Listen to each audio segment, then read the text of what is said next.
cualquier manera, aunque tarde íbamos a llegar como sea. Y bueno, vamos a escuchar algo.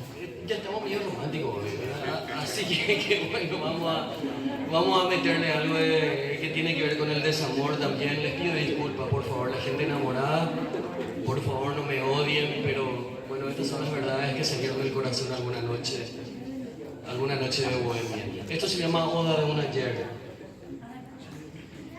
Las gotas caen tristes afuera y mueren aplastadas contra el vitral.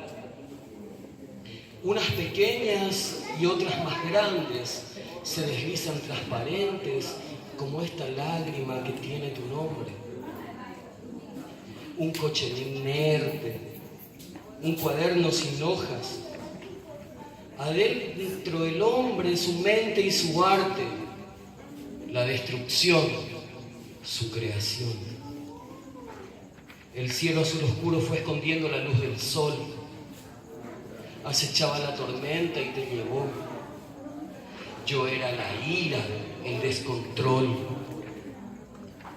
Desde que no estás, todo se parece a vos.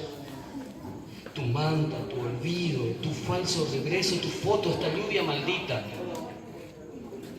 Tu silueta en el monte, el ocaso naranja, el polvo granate, retratan un paisaje que no he de volver a ver.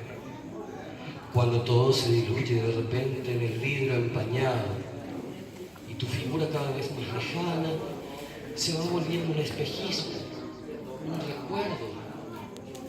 Allá donde estás ya debe amanecer. Aquí, desde aquel día, todos los días son las 6. Muy bien, otro aplauso para Marcelo.